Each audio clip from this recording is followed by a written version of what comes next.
இந்த வீடியோல Naruto Shippuden season 1 episode 21 பார்க்க போறோம். ஓப்பனிங்லயே சக்குரா ஹிருக்கோவை போட்டு பொளந்த சீனை காட்டுவாங்க. அதுல இருந்து ஒருத்தன் எஸ்கேப் ஆகி ஓடுவான். சக்குரா அதை பார்த்துட்டு அதுதான் உன்னோட உண்மையான உடம்பா அப்படின்னு கேட்பா. சியோ என்னோட பேர முகத்தை பாக்குறதுக்கு 20 வருஷமா காத்துக்கிட்டு இருந்தேன் அப்படின்பாங்க. சாண்ட்ல காட்டுவாங்க. டெமாரியோட டீம் பாத்தீங்கன்னா ஓடி வருவாங்க. காங்குரோ உட்காந்து இருப்பான். ஏன் இவ்வளவு லேட்டா வந்தீங்கன்னு கேட்கும் போது எவ்வளவு குயிக்கா வர முடியுமோ வந்திருக்கோம். சொல்ல போனா நீ தான் சப்ஸ்டிடியூட் பார்டர் கார்டை ரொம்பவுமே லேட்டா அனுப்பிச்சிட்ட. உன் பிளான் இருக்கலே மோசம் அப்படின்பா மாதிரி அப்ரிசியேஷனை யாரு கேட்டா? விஷம் தாக்குனதுல இருந்து வெளியே வந்தாலும் நீ கேட்ட செல்ஃபிஷான ரெக்வெஸ்ட முடிச்சு வச்சேன்ல அப்படின்ட்டு காங்குரோ எந்திரிப்பான். போலாமா அப்படின்னு கேட்கவும் டெமாரி சரின்பா. இந்த இடத்துக்கு எபிசோ வந்து நிப்பாரு. சாரி ஹீரோவோட ஹெட்டை யூஸ் பண்ணுவான். உடஞ்சதுக்கு அப்புறமாவும் ஒர்க் ஆகுதான்ட்டு ஷாக் ஆவா சக்குரா. திடீர்னு பார்த்தா அந்த ஹெட்ல இருந்து ஏகப்பட்ட சென்பான்ஸ் அட்டாக் பண்ணும். கிரானிச்சியோ அவங்களோட சக்ரா த்ரெட்ஸை யூஸ் பண்ணி சக்குராவை சிம்பிளா அந்த பக்கம் இருந்து நகர்த்திடுவாங்க. சாரி நான் நினைச்சதுதான். என் பாட்டி கிட்ட இருந்து இந்த விஷயத்த கூட எதிர்பார்க்க முடியாத என்ன? அந்த சின்ன பொண்ணு என்னோட ஹிடன் வெப்பன்ஸ்ல இருந்து டாச் பண்றதும் பெரிய விஷயம்லாம் இல்ல அப்படின்பா. இந்த டைம்ல தான் பாத்தீங்கன்னா சியோவோட சக்ரா த்ரெட் சக்குரா மேல அட்டாச் ஆயிருக்க விஷயத்தை காட்டுவாங்க. என்னோட அட்டாக்ஸை பத்தி நல்லா தெரிஞ்ச உங்களுக்கு பப்பட் மாஸ்டர் ஜுட்ஸு யூஸ் பண்ணி சக்ரா த்ரெட்ஸால அந்த பொண்ணை கண்ட்ரோல் பண்றது என்ன சிம்பிள் தானே அப்படின்பா. அவன் ஃபிகர் அவுட் பண்ணிட்டான் அப்படின்னு திங்க் பண்ணுவாங்க. அதுன்னு மட்டும் இல்லாம ஹீரோவோட டெய்ல உங்களோட சக்ரா த்ரெட்ஸை அட்டாச் பண்ணிருக்கீங்க தானே அப்படின்ட்டு என்னோட அந்த டெய்லோட மோஷன் ஸ்டாப் ஆனப்பவே அதை நான் கண்டுபிடிச்சிட்டேன். இது எல்லாத்தையுமே ஃபர்ஸ்ட் குனாய் நைஃப் வச்சு அட்டாக் பண்ணீங்களா அதுல தானே பண்ணீங்க அப்படின்னு கேட்பான். சியோ பாத்தீங்கன்னா அதுக்கு முன்னாடி அசால்ட் பிளேட்ங்கிற டெக்னிக்கை யூஸ் பண்ணிருப்பாங்க. அதுல சக்ரா த்ரெட்டை நீங்க நோட்டீஸ் பண்ணிருக்கலாம். அந்த அசால்ட் பிளேட சாசோரி அவனோட டெய்ல யூஸ் பண்ணி ரெப்பல் பண்ணும்போது தான் இந்த த்ரெட்ஸால அதை மேனிபுலேட் பண்ணி வச்சிருப்பாங்க சியோ. என்னோட சக்ரா பாக்குற அளவுக்கு இல்லாத மாதிரி தானே நான் சப்ரஸ் பண்ணி வச்சேன். அப்படி வந்து ஃபிகர் அவுட் பண்ணிட்டியா? ஆச்சரியமா தான் இருக்கு அப்படின்பாங்க. என்னதான் இருந்தாலும் இந்த பப்பட்ரி திங்க எனக்கு சொல்லி கொடுத்ததே நீங்க தானே அப்படிங்கவும் ஆமான்ட்டு இந்த ஷோ இன்னையோட முடியுது அப்படின்பாங்க. அதே தான் என்னோட நோக்கமும் அப்படின்பா சாசோரி. அவன் ஃபேஸை காட்டும் போது சியோ அண்ட் சக்குரா ரெண்டு பேருமே ஷாக் ஆவாங்க. சாசோரி ஈஸியா முடிச்சிடலாம்னு நினைச்சீங்களா பாட்டி சியோ அப்படின்பா. முன்னாடி இருக்கிறது சாசோரி தானான்னு சக்குரா கேட்கவும் நான் அன்னைக்கு பார்த்த மாதிரியே தான் இருக்கான். இவனுக்கு ஒரு துளி கூட வயசாகலையே அப்படின்ட்டு பயங்கரமா ஷாக் ஆவாங்க. சாசோரியோட ரியல் ஃபேஸை காட்டுவாங்க. 20 வருஷத்துக்கு முன்னாடி ஹிடன் சாண்ட் வில்லேஜை விட்டு சாசோரி ஓடி போயிட்டான்ல கேள்விப்பட்டேன். இவ்ளோ எங்க இருக்கறதுக்கான வாய்ப்பே இல்ல அப்படின்னு மனசுக்குள்ள திங்க் பண்ணிட்டு ரொம்ப shock Aava Sakura. சாசோரி and granny சியோவை காட்டுவாங்க. ஓப்பனிங் சாங் முடிஞ்சதுக்கு அப்புறமா சாசோரிஸ் ரியல் ஃபேஸ் அப்படிங்கிற எபிசோடோட டைட்டில் போட்டு ஸ்டார்ட் பண்றாங்க. நருட்டோ டெய்டரா மேல கடுப்போடவே நிப்பான். கொஞ்ச நேரத்துக்கு முன்னாடி கேட்ட சவுண்டு டவுட்டே இல்ல. அவங்களோட பேட்டில் ஆல்ரெடி ஸ்டார்ட் ஆயிருச்சு. உள்ள அவங்களுக்கு என்னாச்சுன்னு எனக்கு தெரிஞ்சே ஆகணும் இருந்தாலும் அப்படின்னு திங்க் பண்ணிட்டு ககாஷி நருட்டோ சைடு திரும்புவாரு. டே காராவை ஒழுக்கு மரியாதை எங்க கிட்ட ஒப்படைச்சிருன்னு நருட்டோ கத்துவான். சாசோரி எவ்வளவு நேரம் உள்ள இருக்கானோ அது வரைக்கும் எனக்கு எந்த ப்ராப்ளமும் இல்ல அப்படின்னு டெய்டரா சொல்லும் போது அந்த பேர்ட் பாத்தீங்கன்னா காராவை முழுசா முழுங்கும். ஒருவேளை அவசரப்பட்டு வந்துட்டானா இவனை காட்டி இந்த ஜென்சுரியை கூட்டிட்டு வந்த விஷயம் மொத்தமா சொதப்பிக்கும் அப்படின்ட்டு கிளம்பிடுவான். நருட்டோ பயங்கரமா திட்டிட்டு உன்னை அவ்வளவு ஈஸியா தப்பிக்கிறதுக்கு நான் விட மாட்டேன்னு கத்துவான். ககாஷி ஸ்டாப் பண்ண ட்ரை பண்ணாலும் நீங்க போய் சக்குராவை பாருங்க இவனை நான் ஹேண்டில் பண்ணிக்கிறேன்ட்டு ஓடுவான். ககாஷி வேற வழியே இல்லைன்ட்டு நருட்டோ பின்னாடி தான் போவாரு. காய் கிட்ட ஒயர்லெஸ் மூலமா உன் கண்டிஷன் எப்படி இருக்குன்னு கேட்பாரு. காய் சைட் காட்டுவாங்க. ஒரு எண்ட்லெஸ் பேட்டில் மாதிரி இருக்கும். ஈக்குவல் பவர்ல இருக்க ரெண்டு பேர் அடிச்சுக்கிட்டா யாருமே ஜெயிக்க முடியலையா அந்த மாதிரி தான். சொல்றக்கே கஷ்டமா இருக்கு. நாங்க வரக்கு ரொம்ப லேட் ஆகும் அப்படின்பாரு காய். நெஜி ஃபைட் பண்றதை காட்டுவாங்க. ஃபைட் ஆக்சுவலா வெறித்தனமா போகும். ஸ்பிளிட் அப் ஆகும்போது குனாயை வச்சு அட்டாக் பண்ணும். தலைவன் பாம் ரொட்டேஷன் யூஸ் பண்ணி தடுத்துருவான். ஒருத்தன் தடுக்க உன்னோட ஆப்ஜெக்டிவா இருந்தா நான் இதை விட பெட்டராவே யோசிப்பேன்ட்டு சிரிப்பா நெஜி. 10-10 ரெண்டு ஸ்க்ரால் எடுப்பா. அதே மாதிரி ஆப்பனன்ட் எடுக்கும். சேம் எபிலிட்டியோட இருக்க ஆப்பனன்ட் செம்ம தலைவலிபோ அப்படின்ட்டு டென்ஷன் ஆவா. 10-10 இந்த ஃபைட்டை முடிக்காது அவ்வளோ ஒன்னும் ஈஸி இல்ல போல அப்படின்ட்டு லீ அட்டாக் பண்ணுவான். ஈக்குவல் ஃபைட்டா இருக்கும். நல்ல மூவ் தான் என்ன மாதிரி இருக்கவனே அப்படின்பா. கொஞ்ச நேரத்துக்கு பேக்கப்பை பத்தி திங்கே பண்ண முடியாது போல இருக்குன்ட்டு கடுப்பாவார் ககாஷி. சக்குரா கிரானி சியோ அதிக நேரம் நீங்க தாக்கு பிடிச்சே ஆகணும் அப்படின்னு திங்க் பண்ணுவாரு. சேஸ் பண்ணி போகும்போது நருட்டோ அவ்வளோ ஈஸியா உன்னை தப்பிக்கிறதுக்கு விட மாட்டேன்டான்னு கத்திக்கிட்டே தான் போவான். இன்னுமே சேஸ் பண்றானா சீக்கிரம் வந்து சேர்றா அப்படின்னு கத்துவான். இந்த பாயிண்ட்ல அவனோட கிளேவ் எடுத்துட்டு பக்கத்தால வந்தேன்னா விஷயங்கள் முடிஞ்சிடும் அப்படின்ட்டு சிரிப்பான். சாண்ட் சைட்ல இருந்து பேக்கப் வந்துகிட்டு இருப்பாங்க. எல்லாருமே பயங்கரமா மூச்சு வாங்குவாங்க. காங்குரோ ஒரு கட்டத்துக்கு மேல ஸ்டாப் பண்ண சொல்லுவான். என்ன விஷயம்னு டெமாரி கேட்கும் போது நம்ம கொஞ்சம் ரெஸ்ட் எடுக்கலாம் அப்படின்பா. என்னடா பேசிட்டு இருக்க நம்ம கிட்ட டைம் இல்லடான்னு டெமாரி கடுப்பாவா. இப்படி பொறுமை இல்லாத மாதிரி இருக்காத பாக்குறக்கு ஒன்ன மாதிரியே இல்ல அப்படின்பா. காங்குரோ சிக்னல் பண்ணவும் டெமாரி திரும்பி பார்த்தா எல்லாருமே உட்காந்துருவாங்க. எபிசோ எபிசோக்கு வந்திருக்க மாட்டாரு. எவ்வளவு வயசான ஆளு, ஸ்ட்ராங்கா நிக்கிறாரு பாருங்க. நாங்க கொஞ்ச நேரம் ரெஸ்ட் எடுத்துக்கிறோம் அப்படின்னு சொல்லும் போது உங்ககிட்ட எல்லாம் டிசிப்ளினே இல்ல, நீங்கெல்லாம் உங்களை ஷினோபின்னு சொல்லிக்காதீங்கன்னு திட்டுவா. தேவையில்லாதெல்லாம் பேசாத அப்படின்னு ஸ்டாப் பண்ணுவான் காங்குரோ. நாள் பூரா பார்டர்ல நின்று இருக்காங்க, திரும்ப வில்லேஜுக்கு வந்தாங்களா, அப்புறம் திரும்ப இப்ப நம்ம ஓடிக்கிட்டே இருக்கோம். ஒரு டாப் நாச்சான ஷினோபினாலும் கூட எவ்வளவு முடியுமோ அவ்வளவுதான் முடியும், ஃபோர்ஸ் பண்ணில எதையும் பண்ண முடியாது அப்படின்னு காங்குரோ சொல்லவும், அப்படிலாம் இல்ல லார்ட் காரா கஷ்டத்துல இருக்கும் போது நாங்க இவ்வளவு ஈஸியா ரெஸ்ட் பண்றதெல்லாம் எங்களுக்கு தேவையே கிடையாதுன்னு மாட்சூரி கத்தவும் எல்லா ஷினோபியுமே ரியலைஸ் பண்ணுவாங்க. காசேகாகேவோட நன்மைக்காக நாங்க எதுவும் செய்ய தயார் அப்படின்பாங்க. இதை கேட்ட டமாரி சந்தோஷப்படுவா. எபிசோட் ஸ்டாப் பண்ணுவாரு. என்ன விஷயம்னு கேட்கும் போது, ஒரு ஷினோபி எந்த சூழ்நிலையிலுமே தன்னோட பொறுமையை மட்டும் இழக்க கூடாது. காங்குரோவே எடுத்துக்கங்க, அவசரப்பட்டு எனிமி கிட்ட போய் கிட்டத்தட்ட சாகர நிலைமையில திரும்ப வந்தான் அப்படின்னு எபிசோட் சொல்லும் போது தலை சொஞ்சிட்டு நிப்பான் காங்குரோ. உங்களோட கரண்ட் ஸ்டேட்டை பாருங்க, நம்ம எந்த மாதிரியான இடத்துல நின்னுட்டு இருக்குன்னு கூட உங்க யாருக்குமே ஐடியா கிடையாது அப்படின்னு எபிசோட் சொல்லவும், எதை மீன் பண்றீங்கன்னு டெமாரி கேப்பா. எக்ஸாம்பிளுக்கு இதோ அங்க பாருங்க அப்படிங்கும் போது பயங்கரமா லேண்ட் பொழந்த மாதிரி இருக்கும். எல்லாரும் ஷாக் ஆவாங்க.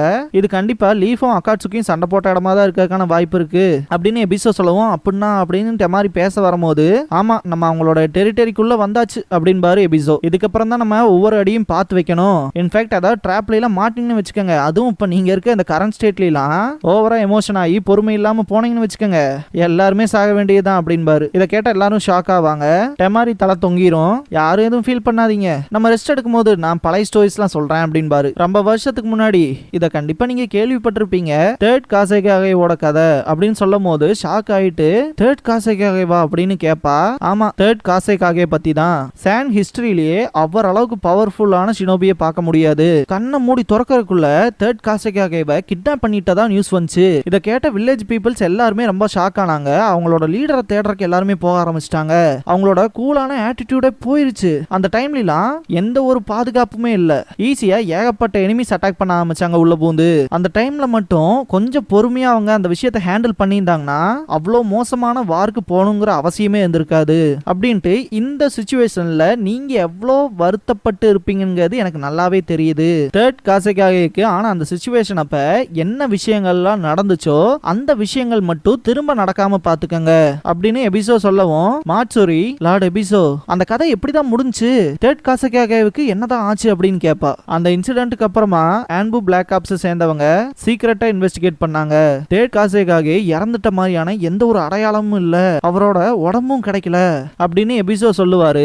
அடுத்த சீனே பாத்தீங்கன்னா சாசோரி சைட் ஜம்ப் ஆகும். சியோ ஷாக் ஆகி நிக்கிறத பார்த்த சாசோரி, என்ன தகச்சு போய் நிப்பீங்க போல இருக்கே, ஃபுல் எமோஷனா அப்படின்னு கேட்பான். எனக்கு அவ்வளவு ஒன்றும் ஆச்சரியமா இல்ல, 20 வருஷம் கழிச்சு திரும்ப நடக்கிற ரீயூனியன் தானே அப்படிங்கவும் சியோக்கெல்லாம் வேர்க்கும். இந்த டைம்ல நான் உங்களுக்கு ஸ்பெஷலா ஒன்னு காட்டணும்னு நினைக்கிறேன் அப்படின்பா சாசோரி. ஒரு ஸ்க்ரால் எடுத்துட்டு, இந்த கலெக்ஷனை சேர்த்துறக்கே நான் ரொம்பவுமே கஷ்டப்பட்டேன். சக்குரா ஆச்சரியமா பாப்பா, அதனாலதான் இது எனக்கு ரொம்பவுமே பிடிக்கும் அப்படின்ட்டு சாசோரி அந்த ஸ்க்ராலை ஓபன் பண்ணுவான். அதுல வந்த விஷயத்தை பார்த்துட்டு சியோல ரொம்ப ஷாக் ஆவாங்க. என்ன பிரச்சனைன்னு சக்குரா கேப்பா. அது தேர்ட் காசேகாகே அப்படின்பாங்க. ஆக்சுவலா நீங்க தேர்ட் காசேகாகே பத்தி கேள்விப்படும் போதுல இருந்து இப்ப வரைக்குமே சரி, அவரோட சான் ஹிஸ்டரியிலேயே பவர்ஃபுல்லான ஒரு மேன் இல்லைன்னு சொல்லியிருப்பாங்க. கடைசியா எபிசோட் சொன்ன ஸ்டோரியை கேட்டிருந்தீங்கன்னா உங்களுக்கு புரிஞ்சிருக்கும். அவரோட உடம்பும் கிடைக்கல, அதே மாதிரி அவர் இறந்ததுக்கான எந்த ஒரு சைனுமே இல்லைன்னு சொல்லியிருப்பாரு. எக்ஸாக்டா எல்லாருக்குமே இப்பதான் புரிஞ்சிருக்கும் எதனால தேர்ட் காசேகாகேவோட உடம்பு கிடைக்கல அப்படின்னு. ஆக்சுவலா திங்க் பண்ணி பார்த்தா, சானோட ஹிஸ்டரியிலேயே இப்படிப்பட்ட பவர்ஃபுல்லான ஒரு மனுஷனை பார்க்க முடியாதுன்னு சொன்ன ஒருத்தனை அடிச்சு அவனோட கலெக்ஷன்ல வச்சிருக்கானா. சாசோரி எப்படிப்பட்டவன்? இந்த பாயிண்ட்ல சாசோரியோட சிரிப்புலாம் பயங்கர வில்லத்தனமா இருக்கும். இது எப்படி இருக்குன்ட்டு சாசோரி கேட்கும் போது, கிரானி சியோக்கும் தேர்ட் காசேகாகேக்கும் என்ன சம்பந்தம்னு திங்க் பண்ணுவா சக்குரா. கிட்டத்தட்ட 10 வருஷத்துக்கு மேல ஆச்சு வில்லேஜ்ல இருந்து தேர்ட் காசேகாகே சடனா டிசப்பியர் ஆனது. காசேகாகேலயே ரொம்பவுமே மோஸ்ட் பவர்ஃபுல்லான ஒரு மனுஷனை எல்லா இடத்துலயும் தேடி பார்த்தும் கூட கிடைக்கல, சிம்பிளா காணாம போயிட்டாரு. சாசோரி நீதானா அப்படிங்கும் போதெல்லாம் அதுக்கு என்னன்ட்டு நக்கலா பேசுவான். நாளைக்கு சாக போற கிளவி நீ தேர்ட் காசேகாகேவோட டெத்துக்கு என்ன பழி வாங்க முடியுமா? முடியவே முடியாது அப்படின்னு சாசோரி சொல்லவும், ரிட்டையர் ஆயிட்டனா, நாளைக்கே சாக போறானா, இதெல்லாமே நடந்தாதான் நான் இன்னைக்கு மட்டும் செத்துட்டேனா ஏகப்பட்ட விஷயங்களை நினைச்சு ரொம்பவுமே வருத்தப்பட வேண்டிய நிலைமையில தான் இருப்பேன். ஏகப்பட்ட மோசமான மனுஷங்களோட சேர்ந்துட்ட பேர குழந்தை, உன்னோட சொந்த வில்லேஜுக்கே துரோகம் பண்ணிருக்க, இதோட 3 தடவைக்கு மேல காசேகாகே விஷயத்துல தலையிட்டு இருக்க. 3வது தடவையான்ட்டு கேட்டு ஷாக்காவா சக்குரா. 4வது காசேகாகே காராவோட அப்பாவை கொன்னது ஒரோச்சிமாரு, அவங்கள கைட் பண்ணதே சாசோரி தான். அந்த வகையில இப்ப காரா அதுன்னு மட்டும் இல்லாம தேர்ட் காசேகாகேயும் சேர்த்தி அப்படின்னு சொல்லும் போது, நிறுத்து, 4th காகே செத்ததுக்கு எனக்கு எந்த சம்பந்தமும் கிடையாது, அது என்னோட சப்பார்டினேட் தான் கைட் பண்ணிருக்கான் அப்படின்னு சொல்லும் போது, நீ செஞ்சா என்ன அவனுக்கு செஞ்சா என்னடா, எல்லாம் சேம் தான், இன்வால்வ் ஆகலைன்னு சொல்ல வரையா அப்படிங்கும் போது, இதுக்கு முன்னாடி அக்காட்சுகி சாட்சுகில நானும் அவனும் தான் ஒரிஜினல் பேரா இருந்தோம். அந்த டைம்ல தான் அவனுக்கு ஏகப்பட்ட விஷயங்களை பண்ணேன். ஆனா அப்படின்னு சொல்ல வரும்போது சக்குரா பாத்தீங்கன்னா ஒரோச்சிமாரு அண்ட் சாஸ்கே ரெண்டு பேர்த்தையுமே திங்க் பண்ணி பார்த்துட்டு, நீ தான் ஃபர்ஸ்டா ஒரோச்சிமாரு கூட சேர்ந்து ஒன்னா ஒர்க் பண்ணினா அவனை பத்தியும் அவன் செஞ்ச விஷயங்களை பத்தியும் உனக்கு நல்லா தெரியும்ல, அதுதான் விஷயம்னா உங்ககிட்ட இருந்து எனக்கு நிறைய பதில் கிடைக்க வேண்டியது இருக்கு அப்படின்பா சக்குரா. சியோ சக்குரா அப்படின்பாங்க, உங்க ரெண்டு பேத்து கதையும் முடிச்சுட்டு அந்த ஜின்சூரிக்கே நான் தேடி போகணும், பீப்புளை வெயிட் பண்ண வைக்காது எனக்கு பிடிக்காது, உன் கொஸ்டின்ஸுக்கான எந்த ஆன்சருமே இப்ப கிடைக்காது அப்படின்ட்டு ஆரம்பிக்கலாமா அப்படின்ட்டு அட்டாக் பண்ண ஆரம்பிப்பான். சக்குராவை சக்ரா த்ரெட்ஸ் யூஸ் பண்ணி பின்னாடி புல் பண்ணாலும் சாசோரி சாகுன்னு சொல்லிட்டு அட்டாக் பண்ணுவான். அந்த பப்பட்டோட ஃபாஸ்ட்டுக்கு ஈடு கொடுக்கவே முடியாது.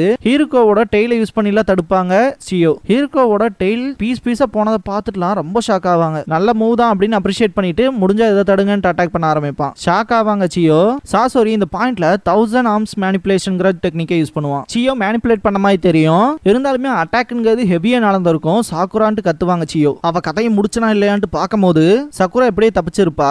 இந்த கிளவியோட மேனிபுலேஷன் நினைச்சாலே செம்ம காண்டாகுதுன்ட்டு கடுப்புல இருப்பான் சாசோரி. சக்குராவை அந்த இடத்துல இருந்து வெளியே புல் பண்ணும் போது இதான் விஷயமா அப்படின்ட்டு சாசோரி பாய்சன் கேஸை ரிலீஸ் பண்ணி விட்டுருவான். மூச்சு விடாத சக்குரா அப்படின்னு கத்துவாங்க சியோ. பாய்சனான்ட்டு ஷாக்காவா, இந்த பாய்சன் ஸ்மோக்ல உங்க மோமெண்ட்ஸே மொத்தமா குழப்ப போகுது அப்படின்னு சாசோரி திங்க் பண்ணுவான். ஆக்சுவலா அந்த பாய்சன் ஸ்மோக்குள்ள பாத்தீங்கன்னா சக்குரா இருப்பா, அதனால அவளை ஈஸியா மேனிபுலேட் பண்ண முடியாது. எந்த டைரக்ஷன்ல நகர்த்ததுனே சியோனால பார்த்து பண்ண முடியாது இல்லையா, அதனாலதான் அந்த மூமெண்ட்ஸ்ங்கிறது இரலவென்ட் ஆகும் அப்படின்னு சாசோரி மென்ஷன் பண்ணிருப்பான். சக்குரா அப்படின்ட்டு சியோ பயங்கரமா கத்துவாங்க.